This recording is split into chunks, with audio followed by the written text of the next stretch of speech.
नमस्कार शिवभक्तांनो. तर आजची ही कथा तुमच्यासाठीच आहे. ही कथा आहे एका अशा क्रूर शिकाऱ्याची ज्याच्या हाताला रक्ताचा वास लागला होता, ज्याला दया, माया, प्रेम हे शब्दच माहीत नव्हते. पण एका रात्रीच्या फक्त एका रात्रीच्या नकळत घडलेल्या घटनेने त्याचे नशीब असे काही पालटले की साक्षात मृत्यूची देवता यमराज सुद्धा त्याचे प्राण घ्यायला घाबरले. त्याआधी मित्रांनो, मी हा व्हिडिओ खूप मेहनतीने बनवलाय, तरी पण काही लोक डिसलाईक करतात. जर तुम्हाला माझा हा प्रामाणिक प्रयत्न खरोखर आवडला असेल तर व्हिडिओला लाईक आणि चॅनलला सबस्क्राईब नक्की करा. चला तर मग सुरू करूया. फार वर्षांपूर्वीची सत्ययुगाची ही गोष्ट आहे. आपल्या पवित्र भारतवर्षात इक्ष्वाकू नावाचा एक महान आणि तेजस्वी वंश होऊन गेला. याच कुळात चित्रभानू नावाचा एक अतिशय पराक्रमी आणि न्यायप्रिय राजा राज्य करत होता. राजा चित्रभानू जितका रणांगणात शूर होता, तितकाच तो मनाने हळवा आणि धर्मनिष्ठ होता. त्याच्या राज्यात प्रजा अतिशय सुखी होती. कोणालाही कसलीही कमतरता नव्हती. पण या राजाची एक सवय मात्र सर्वांना, अगदी त्याच्या राण्यांना आणि मंत्र्यांना सुद्धा बुचकळ्यात टाकत असे. ती म्हणजे जेव्हा जेव्हा माघ महिन्यातील कृष्ण पक्षातील चतुर्दशी म्हणजेच महाशिवरात्रीचा पवित्र दिवस येत असे, तेव्हा राजा चित्रभानू एकदम बदलून जात असे. तो स्वतःचे सर्व राजसी थाट, सोन्या मोत्यांचे दागिने, रेशमी वस्त्रे सोडून देत असे. त्याऐवजी तो साध्या सुती कपड्यात किंवा वल्कले नेसून राहायचा. त्या दिवशी तो कडकडीत निर्जली उपवास करायचा आणि दिवस रात्र फक्त ओम नमः शिवाय, ओम नमः शिवाय या पंचाक्षरी मंत्राचा जप करत शंकराच्या ध्यानात मग्न राहायचा. असाच एक महाशिवरात्रीचा पावन दिवस उगवला होता. संपूर्ण नगर दिव्यांच्या रोषणाईने नटलेले होते. मंदिरांमधून घंटांचे नाद आणि शंखध्वनी घुमत होते. हवेत एक वेगळीच पवित्रता होती. राजा चित्रभानू नेहमीप्रमाणे उपवास करून राजवाड्यातील शिवमंदिरात पूजेला बसले होते. त्यांचे डोळे मिटलेले होते आणि मन शंकराच्या चरणी लीन झाले होते. त्याचवेळी तिथे एक महान तपस्वी ऋषींचे आगमन झाले. त्यांचे नाव होते महर्षी अष्टावक्र. हे ऋषी म्हणजे साक्षात ज्ञानाचा आणि तपाचा महासागर होते. त्यांचे तेज सूर्यासारखे प्रखर होते. महर्षींनी मंदिरात प्रवेश केला आणि त्यांनी एक अद्भुत दृश्य पाहिले. त्यांनी पाहिले की राजा चित्रभानू, जो एका विशाल साम्राज्याचा अधिपती आहे, ज्याच्या एका इशाऱ्यावर हजारो दास दासी तत्पर असतात, ज्याच्या ताटात 56 भोग वाढलेले असतात, तो राजा आज स्वतः भुकेला राहून, तहानेला राहून जमिनीवर साध्या आसनावर बसला आहे आणि एकाग्र मनाने शंकराची आराधना करत आहे. त्याच्या चेहऱ्यावर एक वेगळेच समाधान होते. ऋषींना राजाची ही अवस्था पाहून नवल वाटले. त्यांच्या मनात कुतूहल जागे झाले. त्यांनी राजाचे ध्यान पूर्ण होण्याची वाट पाहिली. पूजा संपल्यावर राजाने ऋषींना साष्टांग नमस्कार केला. महर्षी अष्टावक्र राजाला आशीर्वाद देत म्हणाले, हे राजन, तुझे कल्याण असो. पण माझ्या मनात एक शंका आहे. तू तर या पृथ्वीचा स्वामी आहेस. तुझ्याकडे कशाचीही कमतरता नाही. मग तुला असे शरीर कष्ट होण्याची, असा कठीण उपवास करण्याची काय गरज आहे? आणि मला एक सांग, तू इतर सणांपेक्षा या महाशिवरात्रीलाच इतके महत्त्व का देतोस? तुझे हे शिवप्रेम पाहून मला वाटते की तुझा आणि महादेवाचा नक्कीच काहीतरी जुना आणि खोल संबंध आहे. यामागे नक्कीच काहीतरी मोठे कारण असले पाहिजे. ऋषींचे हे बोलणे ऐकून राजा चित्रभानूच्या चेहऱ्यावर एक शांत आणि गूढ हास्य उमटले. त्याच्या डोळ्यासमोर त्याचा भूतकाळ उभा राहिला. राजाने हात जोडले आणि अत्यंत विनम्रतेने म्हणाला, हे मुनिवर्य, आपली शंका अगदी योग्य आहे. आपण त्रिकालज्ञानी आहात. आपल्यापासून काहीच लपलेले नाही. आज मी तुम्हाला माझ्या आयुष्याचे ते सत्य सांगणार आहे, जे मी आतापर्यंत कोणालाही सांगितले नाही. महादेवाच्या कृपेने मी जातीस्मर आहे. म्हणजे मला माझा पूर्वजन्म पूर्णपणे आठवतो. आज मी जो काही राजा म्हणून येथे बसलो आहे, ते माझ्या पराक्रमाचे फळ नाही, तर ते केवळ त्या भोळ्या सांबाच्या महादेवाच्या कृपेचे आणि एका रात्रीच्या नकळत घडलेल्या उपवासाचे फळ आहे. ऋषींनी उत्सुकतेने विचारले, काय? पूर्वजन्म सांग राजा, काय आहे तुझा इतिहास? राजा पुढे सांगू लागला, हे ऋषीवर ऐका. पूर्वजन्मात मी राजा नव्हतो आणि माझा जन्म कोणत्याही राजघराण्यात झाला नव्हता. त्या जन्मात माझे नाव सुस्वर होते आणि मी एक शिकारी होतो. होय, एक क्रूर शिकारी, ज्याला दया, माया, प्रेम, अहिंसा हे शब्दच माहीत नव्हते. माझा जन्मच जंगलात झाला होता आणि जंगलातच मी वाढलो होतो. प्राण्यांना मारणे हाच माझा खेळ होता आणि तोच माझा व्यवसाय होता. राजाचा आवाज थोडा जड झाला. रोज सकाळी उठायचे, खांद्यावर धनुष्यबाण घ्यायचे आणि जंगलात जाऊन निष्पाप प्राण्यांची शिकार करायची. त्यांना निर्दयपणे मारायचे आणि त्यांचे मांस विकून आपल्या कुटुंबाचे पोट भरायचे. हेच माझे कर्म होते आणि हाच माझा धर्म होता. मला पाप आणि पुण्य यातील फरक कधीच समजला नाही. असाच एक दिवस उजाडला. योगायोगाने तो दिवस फाल्गुन महिन्यातील कृष्ण पक्षाची चतुर्दशी म्हणजेच महाशिवरात्रीचा होता. पण एक अडाणी शिकारी म्हणून मला त्याबद्दल काहीच कल्पना नव्हती. त्या दिवशी माझ्या घरात परिस्थिती खूप बिकट होती. खायला अन्नाचा एकही दाणा नव्हता. माझी लहान मुले भुकेने व्याकुळ होऊन रडत होती आणि माझ्या बायकोच्या डोळ्यात भविष्याची चिंता होती. काहीही करून आज अन्न आणा, असे तिने मला बजावले होते. मला त्या दिवशी शिकार मिळवणे भाग होते, नाहीतर माझे कुटुंब उपाशी राहिले असते. मी खांद्यावर बाणांचा भाता अडकवला, हातात धनुष्य घेतले आणि रागाच्या भरात भुकेच्या आगीत जळत जंगलाच्या दिशेने निघून गेलो. राजा चित्रभानू सांगत होता, सकाळपासून दुपार झाली. मी वणवण भटकत होतो. उन्हाचे चटके बसत होते. घशाला कोरड पडली होती. पण नशिबाचा खेळ बघा मुनिवर्य, त्या दिवशी मला एकही शिकार मिळाली नाही. जंगलात जणू शांतता पसरली होती. साधे ससे किंवा पक्षीसुद्धा माझ्या नजरेस पडले नाहीत. मी हताश झालो होतो. मला रिकाम्या हाताने घरी जायची भीती वाटत होती, कारण रिकाम्या हाताने गेलो तर मुलांचे भुकेलेले चेहरे मला पाहुले नसते. हळूहळू सूर्य मावळू लागला. जंगलात अंधाराचे साम्राज्य पसरू लागले. आता मला भीती वाटू लागली, कारण रात्रीच्या वेळी जंगल हे मृत्यूचा सापळा असते. तिथे वाघ, सिंह आणि कोल्ह्यांचे राज्य असते. जमिनीवर झोपणे किंवा थांबणे म्हणजे स्वतःला मृत्यूच्या हवाली करणे होते. त्यामुळे मी ठरवले की आजची रात्र घरी न जाता जंगलातच काढावी आणि उद्या सकाळी काहीतरी शिकार घेऊनच घरी परतावे. स्वतःचा जीव वाचवण्यासाठी आणि सुरक्षित राहण्यासाठी मी एका पाण्याच्या तलावाच्या काठी असलेल्या एका मोठ्या आणि जुन्या झाडाचा आश्रय घेतला. ते झाड योगायोगाने बेलाचे झाड होते. होय, ज्याला आपण बिल्वपत्र म्हणतो आणि जे महादेवाला अत्यंत प्रिय आहे, त्याचे ते झाड होते. पण मला त्याचे काहीच महत्त्व माहीत नव्हते. मी त्या झाडाच्या एका मजबूत आणि उंच फांदीवर जाऊन बसलो. दिवसभर काहीही खाल्ले नसल्यामुळे माझे पोट रिकामे होते. त्यामुळे माझा कडकडीत उपवास झाला होता. तहान लागली होती, पण पाणी पिण्याची सोय नव्हती. माझ्या कमरेला एक छोटे पाण्याचे भांडे होते, पण मी हालचाल केली तर ते सांडेल आणि मला खाली उतरून पाणी प्यावे लागेल. या भीतीने मी तसेच बसून राहिलो. रात्र जसजशी गडद होत होती तशी थंडी वाढत होती. जंगलातील भयानक आवाज वाढले होते. रातकिड्यांची किरकिर, दूरवरून येणारा वाघाचा डरकाळीचा आवाज, सर्व काही भीतीदायक होते. मला झोप येऊ नये म्हणून आणि मनातली अस्वस्थता, मुलांच्या भुकेची चिंता घालवण्यासाठी मी काहीतरी करत राहावे म्हणून त्या झाडाची पाने तोडून खाली टाकू लागलो. मला अजिबात कल्पना नव्हती की त्या झाडाच्या अगदी मुळाशी, जिथे पालापाचोळा साचला होता, तिथे एक प्राचीन शिवलिंग दगलेले होते. मी वरून तोडलेली ती पवित्र बेलपत्र नकळत थेट त्या शिवलिंगावर पडत होती. माझ्या हालचालीमुळे पाण्याच्या भांड्यातून काही थेंबही खाली सांडले आणि अशा प्रकारे माझ्या नकळत त्या अंधाऱ्या रात्री, त्या घनघोर जंगलात साक्षात महादेवाच्या शिवलिंगावर अभिषेक सुरू झाला होता. रात्रीचा पहिला प्रहर सुरू झाला होता. मी फांदीवर बसून डोळ्यात तेल घालून जागा होतो. माझी नजर समोरच्या पाणवठ्यावर होती.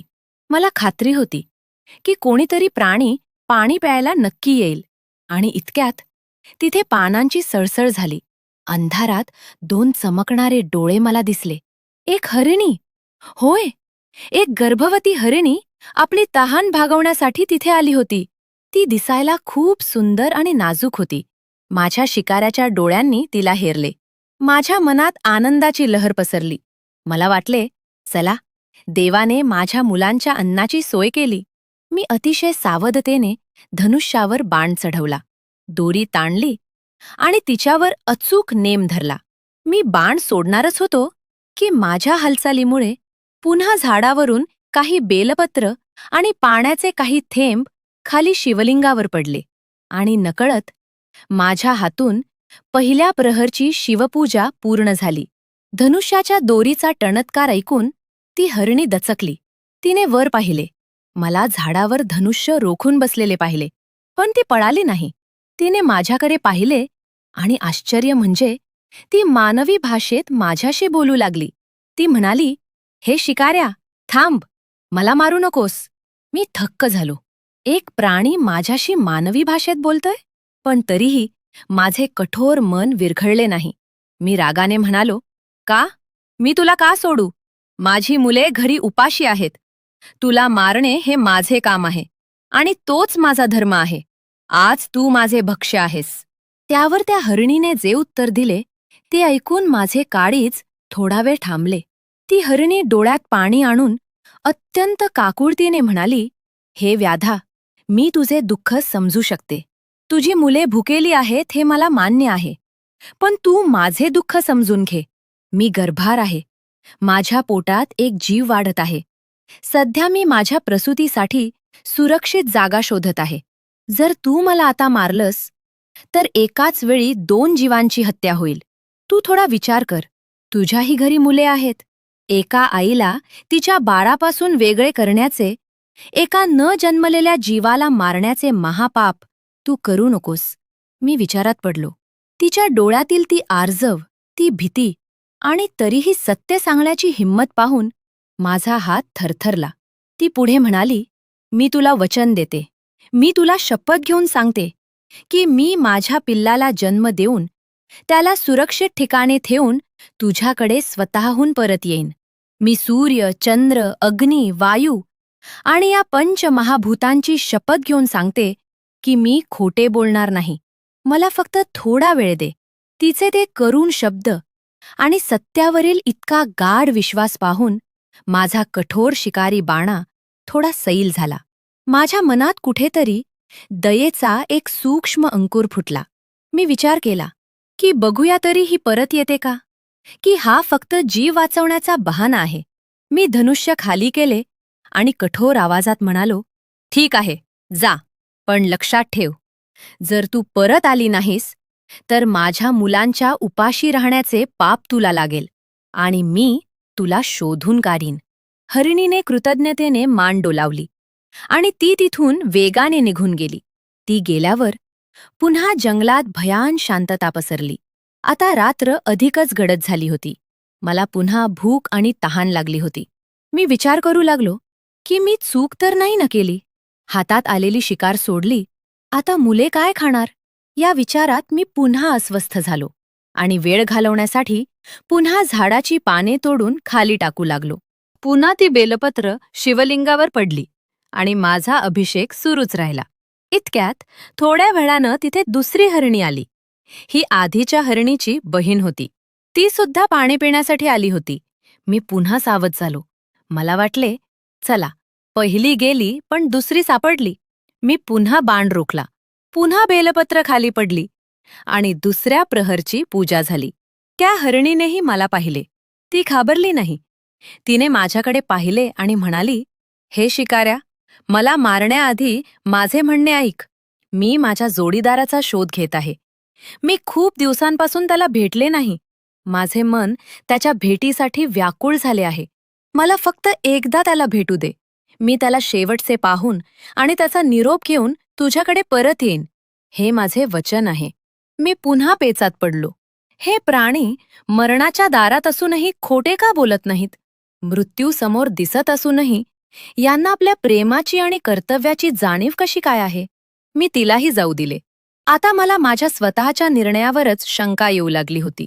दुसरी हरणी गेल्यावर माझ्या मनात विचारांचे काहूर माजले होते. मला कळून चुकले होते की आजची रात्र काहीतरी वेगळी आहे. आजपर्यंत मी हजारो प्राण्यांची शिकार केली होती, पण कोणाच्याही डोळ्यात मला इतका आत्मविश्वास, इतके प्रेम आणि इतके सत्य दिसले नव्हते. आता तिसऱ्या प्रहरची वेळ झाली होती. चंद्र डोक्यावर आला होता आणि थंडीनं अंग काकडून निघत होते. मला भूक तर लागलीच होती, पण आता मला त्या प्राण्यांच्या परत येण्याची जास्त ओढ लागली होती. ते खरंच येतील का? हा प्रश्न मला सतावत होता. मी झाडावर बसून विचार करत असतानाच मला खाली काहीतरी मोठी हालचाल जाणवली. मी सावध होऊन पाहिले तर काय, एक धष्टपुष्ट आणि रुबाबदार मृग म्हणजे एक नरहरीण तिथे पाणी पिण्यासाठी आला होता. तो आपल्या कुटुंबाच्या शोधात व्याकुळ झाला होता. त्याला पाहताच माझ्या डोळ्यात चमक आली.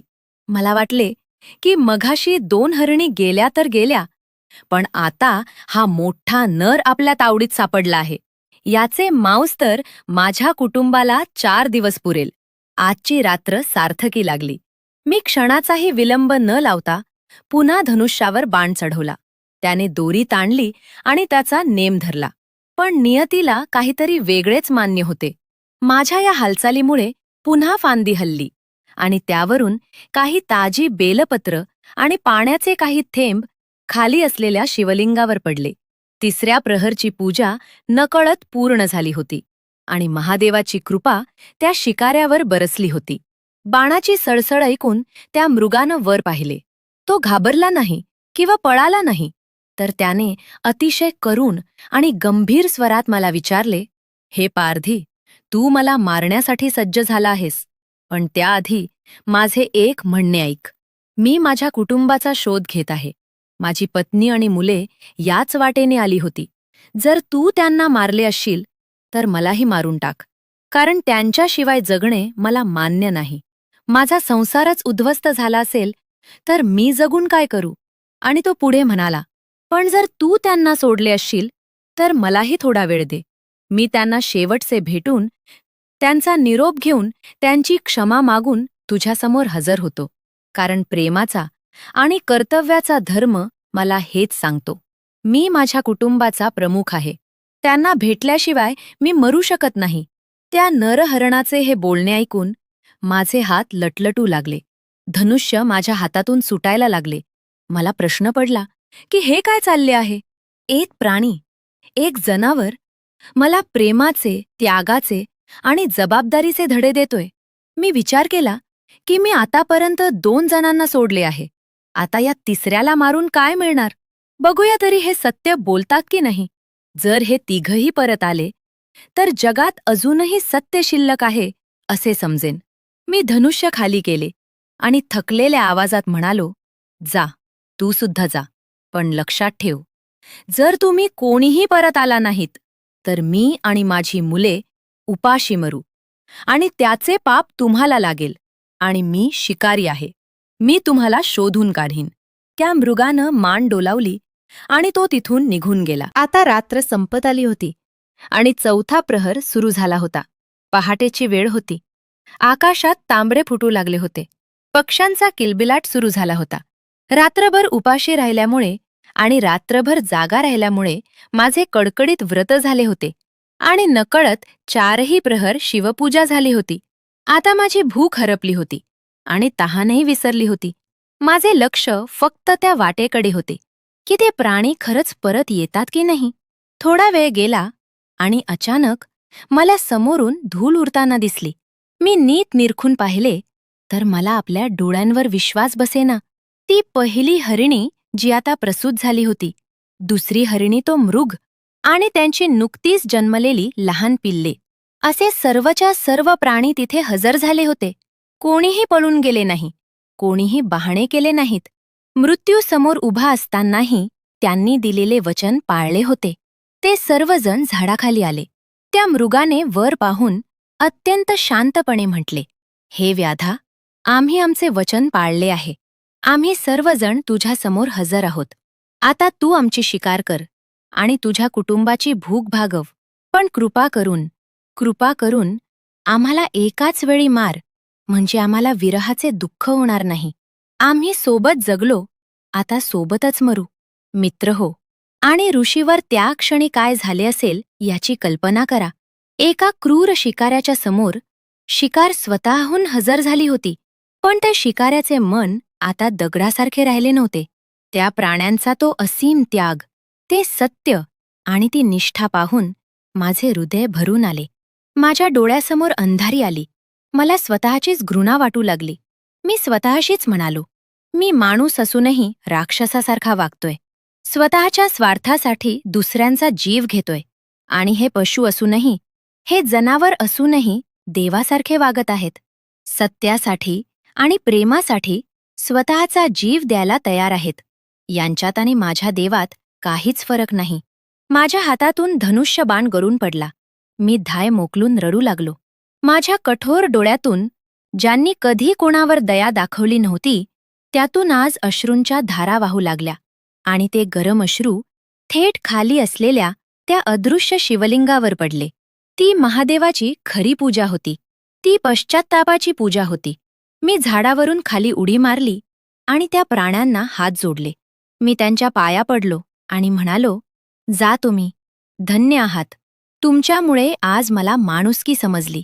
मी आजपासून हिंसा सोडून दिली. यापुढे मी फक्त कंदमुळं खाऊन जगेन, पण कोणाचा जीव घेणार नाही. तुम्ही मला जीवनाचा खरा अर्थ शिकवला आहे. त्या शिकाऱ्याने, म्हणजेच मी, त्या प्राण्यांना जीवनदान दिले आणि रिकाम्या हातानं पण भरल्या मनाने घरी परतलो. घरी गेल्यावर मी आपल्या बायकोला सर्व हकीकत सांगितली. तिलाही खूप आश्चर्य वाटले. त्या दिवशी आम्हाला थोडेसे अन्न मिळाले, पण ते खाण्याआधी तिथे एक भुकेला अतिथी आला होता. मी स्वतः उपाशी असूनही माझ्या वाट्याचे अन्न त्याला दिले आणि मगच जेवण केले. अशा प्रकारे माझ्या व्रताचे पारण झाले. राजा चित्रभानू सांगत होता, काळाचे चक्र फिरत राहिले. तो शिकारी आता पूर्णपणे बदलला होता. त्याने आपले उर्वरित आयुष्य भक्तीत, सेवेत आणि अहिंसेच्या पालनात घालवले. आणि एक दिवस असा आला, जेव्हा त्याचे आयुष्य संपले. त्याचा देह पडला आणि यमराजचे भयानक दूत त्याला घेण्यासाठी आले. ते दिसायला अतिशय भयानक होते. त्यांचे डोळे लाल निखाऱ्यासारखे होते, दात बाहेर आले होते आणि हातात मोठे काळे पाश होते. त्यांनी माझ्या आत्म्याला ओढून नेण्यासाठी पाश टाकला. यमदूत गडगडले, याने आयुष्यभर पाप केले आहे. हजारो निरपराध प्राण्यांना मारले आहे. याचे हात रक्ताने माखलेले आहेत. त्यामुळे याला नरकातच जागा मिळेल आणि तिथे याला घोर शिक्षा भोगावी लागेल. चला, याला कुंभीपाक नरकात टाकूया. पण त्याच क्षणी तिथे एक चमत्कार घडला. तिथे एक तेजस्वी प्रकाश पडला. इतका प्रखर प्रकाश की यमदूतांना सुद्धा डोळे झाकून घ्यावे लागले. त्या प्रकाशातून साक्षात भगवान शंकराचे गण, नंदी, भृंगी आणि इतर शिवगण हातात त्रिशूळ आणि डमरू घेऊन तिथे प्रकट झाले. त्यांच्या अंगाला भस्म लावलेले होते आणि गळ्यात रुद्राक्षाच्या माळा होत्या. त्यांच्या तेजानं दिशा उजळून निघाल्या. शिवगणांनी आपल्या त्रिशूळानं यमपाश तोडून टाकला आणि यमदूतांना कडाडून सांगितले, खबरदार, जर या आत्म्याला स्पर्श केला तर हा आत्मा आता यमलोकात नाही तर शिवलोकात जाणार आहे. हा महादेवाचा भक्त आहे. यमदूत घाबरले, पण त्यांनी न्यायासाठी विचारले, महाराज, हे कसे शक्य आहे? याने तर आयुष्यभर पाप केले. याने कधीही पूजा केली नाही, कधी मंत्र म्हटले नाहीत. मग याला मोक्ष कसा? हा तर अधर्मी आहे. त्यावर शिवगणांनी जे उत्तर दिले ते खूप महत्वाचे आहे. ते म्हणाले, हे यमदूतांनो, हे खरे आहे की याने पाप केले, पण महाशिवरात्रीच्या दिवशी, त्या पवित्र रात्री, याने नकळत का होईना पण पूर्ण श्रद्धेने आणि विधीनुसार उपवास, जागरण आणि बिल्वपत्र अर्पण करून भगवान शंकराची 4ही प्रहर पूजा केली आहे. त्या एका रात्रीच्या पुण्यामुळे याची सर्व पापे जळून खाक झाली आहेत. आणि शिवगण पुढे म्हणाले, आणि सर्वात मोठी गोष्ट म्हणजे याने त्या मुक्या प्राण्यांवर दया दाखवली आहे. ज्या क्षणी याने त्या हरणांना जीवनदान दिले, त्याच क्षणी महादेवाने याला आपले मानले. जो दुसऱ्यावर दया करतो महादेव त्याच्यावर दया करतात. हाच महादेवाचा न्याय आहे. अशा प्रकारे त्या एका रात्रीच्या अजाणतेपणी घडलेल्या व्रतामुळे त्या शिकाऱ्याला यमपाशातून मुक्ती मिळाली. शिवगणांनी त्याला मानाने सजवलेल्या दिव्य विमानात बसवले आणि कैलासात नेले. तिथे मला भगवान शंकराचे आणि माता पार्वतीचे दर्शन झाले. तिथे काही काळ सुख भोगल्यानंतर मला पुन्हा मनुष्य जन्म मिळाला आणि तोच मी आजचा राजा चित्रभानू झालो. राजा आपली कथा संपवत म्हणाला, म्हणूनच ऋषीवर मी महाशिवरात्रीला इतके महत्त्व देतो, कारण मला माहीत आहे की त्या एका रात्रीत किती ताकद आहे. मित्रहो, ही होती महाशिवरात्रीची अद्भुत कथा. ही कथा आपल्याला शिकवते की देवाला तुमच्या सोन्या नाण्याची मोठ्या यज्ञांची गरज नाही.